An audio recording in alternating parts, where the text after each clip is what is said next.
नमस्ते दोस्तों। आज सुनिए प्रवासी भारतीय लेखिका प्रेमा श्रीवास्तव जी की लिखी हुई कहानी पश्चिम की ओर। प्रस्तुत है प्रेमा जी की कहानी पश्चिम की ओर। मेरी डायरी के खुले पन्ने मेरे सामने फड़फड़ा रहे थे। 10 दिनों बाद अभी अभी पहुंची थी अपने शहर, अपने घर। सफ़र की थोड़ी थकान थी, पर डायरी और मेरी लेखनी मानती नहीं थी, तो चल पड़ी सादे पन्नों पर।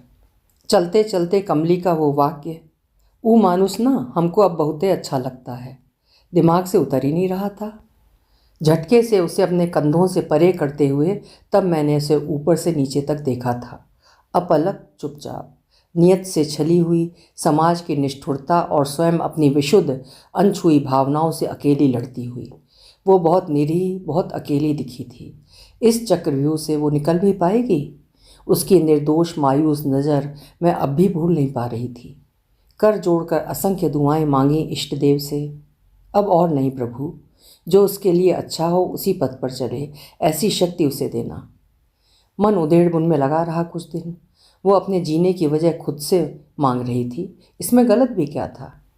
अपनी उस उपेक्षिता दुहिता को संभालना, उसके आगे ढाल बनकर खड़े रहना, क्या उसके अभिभावक की जिम्मेदारी नहीं थी? किस्मत का लेख कहकर आजीवन शून्यता की परिधि बना उस निरीह को अवसाद के भयानक गर्त में ढकेल देना, उन सबका एक अक्षम्य अपराध था, एक सामाजिक विसंगति। है अंधेरी रात में दिया जलाना कब मना, नीड़ का निर्माण फिर नेह का आह्वान फिर। प्रसिद्ध कवि हरिवंश राय बच्चन जी की ये रचना पढ़ी थी, एक बार नहीं अनेक बार, पर आज मैंने इन पंक्तियों को जीवन की आवश्यकता के दृष्टिकोण को समझा था। किसी बेसहारा को इन पंक्तियों में जीने की लालसा देखी थी। मेरे पुश्तैनी गांव के कस्बे की रहने वाली थी वो, चपल ग्रामीण बाला, और बरसों पूर्व बिताए गए बचपन के सुखद पल रह रहकर मेरी आंखों के सामने हवा में डोलते पत्तों की तरह हिलते डुलते झूमने लगे थे। 8 वर्षों बाद मेरा वहाँ जाना हो रहा था। अनायास याद आई थी वो। हम पहचान भी पाएंगे एक दूसरे को, समय के अंतराल में आए हुए बाह्य एवं आंतरिक परिवर्तन को। लोग कहते हैं कच्ची उम्र के बंधन पक्के और चिरंतन होते होंगे, पर इसके लिए बार बार सानिध्य का अवसर भी तो मिलना चाहिए। ऐसे तो बालपन की बात याद नहीं रह सकती। हम ठहरे शहरी लोग, बिना कारण गांव जाना होता नहीं था। बाबा के जीवन काल में बार बार आवाजाही होनी चाहिए थी उनके साथ समय गुजारने के लिए, किंतु ना हो सकी थी। वैसे तो बाबा ही शहर आ जाते थे खुशहाल समय पोता पोती के संग काटने के लिए, पर स्थायी रूप से गांव में रहना उन्हें पसंद था। उनका सोचना था कि बिना निगरानी के खेत बगीचे घर सब कांतिहीन हो जाते हैं। हम सब पढ़ने की लाइन में लगे थे, अतएव जल्दी जाना संभव नहीं होता था। इस बार गांव जाने पर याद आया कि पहले चाचा जी की शादी और फिर गौने पर इस दहलीज पर कदम पड़े थे। कुछ समय रहना भी हुआ था। हमारे वहाँ पहुँचते ही आसपास के लोग, नाउन बारिन कहारिन, सभी सब परिवार प्रेम सिंचित हो हम सबको देखने और मिलने आए। उन सबका प्रेम लिप्त व्यवहार मुझे अंदर तक आर्द्र कर गया। इतनी आत्मीयता की कल्पना भी नहीं कर सकी थी मैं। बुद्ध की तरह उन्हें देखे जा रही थी। मेरी आंखों में कुछ विस्मय था तो कुछ शहरी होने का अहंकार भी मुझ में साफ साफ था, जिस विकार को मैं स्वयं भी समझ रही थी। लेकिन इससे मैं शीघ्र मुक्त भी होना चाह रही थी, अन्यथा ग्रामीण जीवन के सुनहरे पल यूं ही निकल जाते और मैं नए अनुभव के अतुलित आनंद से वंचित रह जाती। कुछ देर बाद आई थी वो कमली, छोटी सी डलिया में बेर, इमली, कमरक, चावल का लावा लिए हुए। कितना कुछ याद था उसे मेरी पसंद नापसंद। मैं हैरान थी, शर्मा रही थी, क्योंकि जल्दी किसी से न घुलना मिलना ही उन दिनों सभ्यता की निशानी थी। वो लाल किनारे की साड़ी सलीके से पहनी थी, दिख रहा था कि वो इसकी अभ्यस्त थी। मांग सिंदूर से पूरी भरी हुई और ललाट पर सुर्ख गोल बिंदी फब रही थी। अच्छी लग रही थी इस रूप में, जबकि हम अब तक सलवार सूट तक ही पहुंच पाए थे। उसके सामने हम तो पिद्दी मतलब छोटे से दिख रहे थे, जैसे शहर में हमें खाना ही ना मिलता हो। और वो कमली देहात की खुली हवा में फल फूल रही थी, लंबाई चौड़ाई दोनों ओर से। न पढ़ाई का दबाव था, न कक्षा में किसी और के प्रथम आने पर अपना खून जलाना।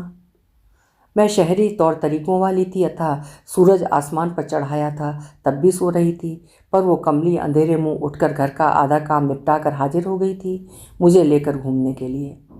मुझे मेरी पतली दुबली काया का लाभ मिला कि फौरन बाबा ने गांव घूमने जाने की हामी भर दी। उम्र का सही अंदाज़ा लगाया नहीं जा सकता था, इसलिए गांव वालों के कुछ टीका टिप्पणी करने का उन्हें डर नहीं था। कमली सभी उन स्थानों पर ले गई जहां बचपन की अनेक नादानियां दबी थीं। कुछ यादें स्पष्ट अस्पष्ट उस स्थान से जुड़ी हुई सहसा झकझोरने लगी थीं। देख, यहाँ हम छुपा छुपी खेलते थे, इधर झूला झूलते थे।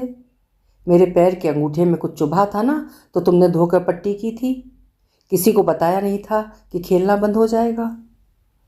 चाची लाल चूरन में सजी धजी इसी गांव में मेरे घर आई थीं। चाची के साथ खाजा, लड्डू, ठेकुआ, माठ, बूंदी के अनेक डाल दौरे आए थे। सारा ध्यान तो हमारा उधर था। माँ व्यस्त हो गई थी काम में और बच्चे छुट्टा, न रोक न टोक, कमली के संग इस खेत से उस तक, इस बाग से उस बाग तक स्वच्छंद विचरण। एक पुराना टूटा गिरा पेड़ देख अनायास पैर रुके। अब की मैं चिल्लाई, कमली, यहाँ बैठ, चुपके चुपके हम खाजा खाते थे, एक ही मिट्टी के गड़ुए से दोनों पानी पीते थे। जूठा पानी पीने से प्यार बढ़ता है, यही तुमने कहा था ना। एक बार तो जब मेरी पिटाई हुई थी तब तुम रो रही थी। बाजरे के खेत से कमली मुझे लेकर गुजरी। बाजरे के खेत देख मन जैसे मचलने लगा। यहाँ बैठते हैं अंदर कुछ देर। सारी मस्ती के बाद मैंने पूछा था, तुम यहाँ कब आई, फिर चली जाओगी अपने ससुराल? उसकी हंसी सारी चपलता सब अचानक लुप्त होती हुई देख एक बार मैं भयभीत हो गई। बचपन के संगी साथी के बीच कुछ दुराव छिपाव नहीं होता है, जीवन का स्तर का अंतर भी नहीं होता है, पर उस वक्त उसने बात टाल दी। सखी, हम इतने सालों बाद मिले हैं, बहुत याद आती थी तुम्हारी, पर तुम तो पढ़ने लिखने में लग गई ना, तो गाँव की सोंधी खुशबू कब तक याद रहती। वो पूरा गांव इस तरह मुझे घुमा रही थी, मानो चारों धाम के तीर्थ करा रही हो। कमली मुझे 8 वर्ष पीछे की झलक दिखाने पीछे की ओर चल पड़ी। कुछ याद दिलाया उसने तो ख्याल आया, सचमुच उस समय भी वो अलग सी थी और सबसे। पर अपनी नासमझी के कारण उसके ब्याहता होने की खबर तक मुझे नहीं थी। और उसने यानी कमली ने अब तक यही देखा था और समझा था कि घर के कार्यों में जब दक्षता हासिल हो जाती है तब लड़कियां दूसरे के घर भेज दी जाती हैं सेवा करने के लिए। उसकी बारी भी आएगी कि उसे इस घर से जाना होगा। लेकिन क्या हुआ कि कोई आया ही नहीं बुलाने या ले जाने। मैं खुश थी कि क्या फ़र्क है, यहाँ भी घरेलू काम ही करती हूँ, दूसरी जगह न सही यहाँ पर ही। उसने बताया। कुछ साल बीते तब नाता रिश्ता, दुनियादारी, मायका ससुराल, पति पत्नी का पावन रिश्ता सबकी समझ आ गई। तब उसको मायके में रहने का और ससुराल न जाने का अर्थ समझ में आया। शायद तुम जितना नहीं समझ सकती हो। गांव की लड़की जल्दी समझदार हो जाती हैं, माँ अक्सर कहा करती थी, पर इसका सही अर्थ कमली ने उसे समझाया था। कमली को लेने कोई नहीं आया था, पर उसमें उसकी क्या गलती? मैंने उलझते हुए पूछा था तो बोली थी, सब कहते हैं मेरा भाग्य सही होता तो मैं राज करती होती। ये भी सुना है कि उसने दूसरी कर ली। मैंने बदले की भावना से छूटते हुए कहा था, तो तुम भी दूसरा कर लो ना। शहर में पलने वाले की सोच अचानक ही मुखर होकर मेरे अंदर से बोल उठी थी। उसने अपनी जबान दांतों से दबा ली। ऐसी बात नहीं बोला जाता, हम लड़की लोग हैं ना, वो जो करे हम वैसा ही काहे करें। दूसरी करने का हक हमको नहीं है, मर्दाना लोगों को होता है। मैं छनछना उठी। ये मर्दाना जनाना क्या होता है रे? शहर में मर्दाना जनाना नहीं होता है। मर्द किसी को धोखा देकर दूसरा कर लेता है तो जानती हो, कोर्ट कचहरी तक बात जाता है। बाद में बहुत सी लड़की लोग दूसरा शादी कर खुशी खुशी रहती हैं, जैसे को तैसा। कमली अब बर्दाश्त नहीं कर सकी। छी छी, ऐसे कैसे कर सकती है कोई लड़की अपने पति के साथ? कमली का हाथ छोड़ अब मैं खड़ी हो गई फौरन। तो तू उसी के नाम पर बैठी रहेगी, उसको चैन से जीने देगी और उसके नाम पर तू सबके ताने सुनती रहेगी, तिल तिल करके मरती रहेगी? ईश्वर ने तुझे धरती पर भेजा है कुछ काम करने के लिए। इतनी बड़ी दुनिया है, कहीं भी रह सकती है। सुन, एक चिड़िया भी रहने के लिए घोंसला बनाती है, पर यदि वो टूट जाए तो क्या दूसरा नहीं बनाती? यहाँ तक कि वो बार बार बनाती है, हौसला रखती है जीने का। अच्छा चल वापस घर, वरना मुझे डांट पड़ेगी और तेरी आंखें गीली होने लगेंगी। कल फिर यही मिलते हैं। और सुन, मैं जब तक यहाँ हूँ ना, रोज़ मुझे कमरक को भूंजा खिलाती रहना। साड़ी के पल्लू में चना बाजरे का भूंजा, कमरक की ताज़ी ककड़ी लिए दूसरे दिनों पुनः हाजिर थी। कल की तरह आज वो उदास नहीं थी। पुराने संगत का कोई नया असर तो नहीं, मैंने सोचा। उसने मेरा हाथ पकड़ रखा था। आज पकड़िया तले चलबू? मैंने कोशिश करके कहा था। उस तरह की बोली एक दो शब्द से ज़्यादा नहीं बोल पाती थी, पर उसकी बातें पूरी तरह समझ लेती थी। ये वो पुराना टूटा पेड़ था जिस पर पैर लटकाकर मछली पकड़ने का दृश्य हम अनवरत देर तक देखते रहते थे, जब तक घर से कोई खोजता हुआ नहीं आता था। बाजरे का भूंजा कितने स्वाद का है रे, शहर में तुमको नहीं मिलता? उसने अचंभे से पूछा। मिलता है, पर इतने स्वाद का नहीं मिलता। कमली ने उसे देखते हुए कहा। एक बात बताऊं, पर तुम हमारी क्रिया खाओ कि किसी से नहीं कहोगी। तुम्हारी बात किसी से क्यों कहूँगी भला, तुम कह सकती हो। वो कुछ देर विश्वास और अविश्वास के बीच डोलती रही। उसे चुप देख मैं बोल पड़ी। अच्छा, तुम्हारी क्रिया, अब बोल क्या कहना चाहती है? सकुचाते हुए, कुछ शर्माते हुए वो बोली, जब हम घर से पश्चिम की तरफ से जाते हैं ना, दामोदर चचा के घर, तब ना एक आदमी रोज़ दिखता है। वो बोलता है कि उसे हम अच्छे लगते हैं, और जानती हो, हम कुछ बोल नहीं पाते, चुप रहते हैं कि किसी के मुंह नहीं लगना चाहिए। ये तो तुम बहुत ठीक करती हो, मैंने सच्चे दोस्त की हैसियत से सलाह दी। तुम उस रास्ते से मत जाया करो। अच्छा बताओ, तुमको तो नहीं ना अच्छा लगता है? नहीं जी, हमको तो डर लगता है कि सब कोई हमको बोलेगा कि कैसी है। उसने सीधा सा जवाब दिया। अच्छा, अब घर चलें, देर होगी तो डांट पड़ेगी। चलो, लेकिन अब तो 2 दिन बाद तुम चली जाओगी शहर, तब हम किससे इतना बात बोलेंगे, इतना हंसेंगे? जानती हो, तुम आई हो तब ना हम खुश हैं, नहीं तो सबका गारी खाते और चुपचाप सबका काम करते थे। अभी 2 दिन बाकी हैं, रोज़ आएंगे यहीं पर, वो बोली। मैं झट बोली, नहीं, कल पश्चिम की ओर चलेंगे। वो झेप गई। हट, तुम हमको बना रही हो। फिर रोज की तरह देर तक सोने वाली को उठाने आ धमकी। ए उठो, अभी कितना सोएगी? जबरन उठना पड़ा। उसके आंचल में गदराए अमरूद, इमली, भुना चना देख दिल खुश हो गया। चल पड़ी दोनों। उसने कहा, तुम भूल गई? अरे हाँ, चलो, तुम ले चलो, हम तो रास्ता नहीं जानते। वो और दिन से ज़्यादा खुश दिख रही थी। शायद मन की कोई ग्रंथि खुल जाने का परिणाम हो। दामोदर चच्चा का घर आगे है, चलो। वो रास्ता दिखाती हुई चल रही थी, साथ में मैं। एक पेड़ के पास वो रुक गई, दूर से दिखाया। देखो, वही है जो नीला पैंट सफ़ेद शर्ट पहने हैं, इधर ही आ रहा है लगता है। नहीं आएगा, तुम हो ना साथ, इसलिए। सच में वो नहीं आया, पर उसकी बार बार इधर निगाह उठ रही थी। लगा था सचमुच ये कमली उसे अच्छी लगती है। वो कोई मनचला जैसा ओछा नहीं लगा। गरु गंभीर, कुछ पढ़ा लिखा, मजबूत इरादों वाला नौजवान था। हम जल्दी लौटकर वहीं आम के बाग में एक पेड़ के पास बैठ गए। मेरा सारा ध्यान कमली पर था।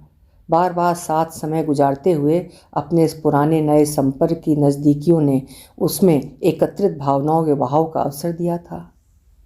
छोटी उम्र में वो उस व्यक्ति की परित्यक्ता थी जिसकी सूरत पर उसकी एक नज़र तक नहीं पड़ी थी। वो वस्त्र के गठबंध उसके लिए अर्थहीन थे, और मन का गठबंधन अब तक हुआ ही नहीं था। नियत की क्रूरता वो सह रही थी, और उसकी दोषी भी उसे मान लिया गया था। लोगों के ताने उसे छलनी करते रहते थे। अब जरा भी खुशी उसकी अंतरात्मा से प्रस्फुटित हो रही थी। ये मेरा केवल अनुमान था, सत्य अप्रकट था उस वक्त। काश ये उसका उमंग चिरस्थायी हो। नव नीड़ का एक तिनका वो देख पा रही थी, पर कमली अनदेखा कर रही थी इसे।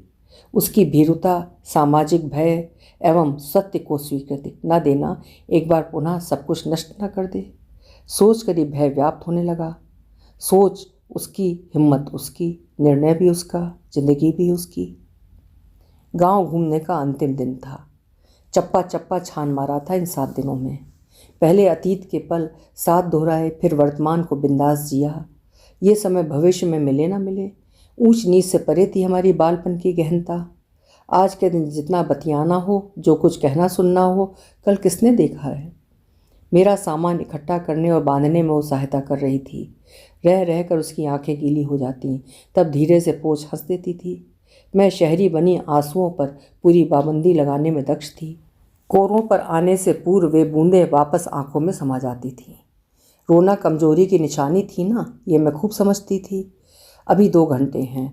कमली हर पल सुनहरा बनाना चाहती थी, पर आंखों के बहाव को रोकने में असमर्थ वो बार बार कातर नज़रों से देखती जा रही थी, जैसे अब भी बचा था कुछ अकथ्य।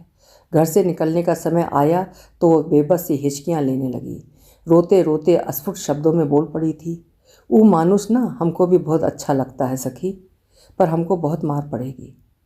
स्तब्ध ठगी सी देखती रही एक अनछुई ब्याहता एवं परित्यक्ता, संपूर्ण जीवन का खालीपन, पहाड़ सा जीवन, एक पंख विहीना में उड़ने की तड़प, एक नीड़ विहीन पंछी मजबूत वृक्ष की तलाश में जहाँ पुनः रहने का ठौर बना सके। एक बार जोरों से जकड़ लिया था मैंने बाहों में, फिर मुक्त कर भारी मन लिए गाजीपुर के लिए निकल पड़ी थी। पूरे रास्ते विचलित रही थी, कुछ न कहने की कसम रखाई थी कमली से। भरोसा तोड़ना अपराध था, अतः मौन साधे दर्शकों की पंक्ति में जा बैठी थी। ईश्वर ने उसका भाग्य भी तो लिख रखा होगा। व्यस्तता के इस दौर में जो बात हुई सो बात गई। स्वयं को समाज में प्रतिष्ठापित करने के अनवरत प्रयत्न में अन्य का दुख दर्द समस्या प्राथमिकता के पादान में पीछे उतरते हुए लगभग नगण्य हो चुका था। साल पूरा होते तो विस्मृत के कगार पर आ पहुंची थी। 5-6 वर्षों की उम्र में पनपी हो दोस्ती। बेटी पढ़ाओ के इस युग में भी कमली की निरक्षरता दुर्भाग्य की बात थी, पर इस दुर्भाग्य ने 2 सौहार्दपूर्ण बालपन के संबंधों में दूरियां पैदा कर दी थी। अतिशय प्रेम संबंध वैचारिक आदान प्रदान का संबंध नहीं बना पाया था। 2 बार और बदल गया था दीवार पर टंगा कैलेंडर, यानी 2 साल की वृद्धि हुई थी सबकी उम्र और अनुभव में तथा सृष्टि के हर कण में। लाइब्रेरी से घर आने में कुछ देर हो गई थी। जल्दी जल्दी घर आई थी, भूख से बेहाल थी। ड्राइंग रूम में आते ठिठक गई, आंखों पर विश्वास नहीं हुआ था। कमली के दामोदर चाचा बेटे की नौकरी के सिलसिले में शहर आए थे तो मिलने आ गए थे। ग्रामीणों का दिल विशाल होता है, अतः प्रेम निर्वाह में कंजूसी की कोई गुंजाइश नहीं होती। मैंने दुलार से ओतप्रोत हो कमली की कुशलता पूछ ही ली थी, पर अचानक माहौल बदला। दामोदर चचा की त्योरदी बदली। नाम मत लो उसका बिटिया, सबकी इज्जत धो दी उसने। सच धस कर घूमती थी गांव में, मानती नहीं थी बच्चात। माँ ने एक दिन चैला से मारा था। माँ का हक है ना टोका टोकी करने का।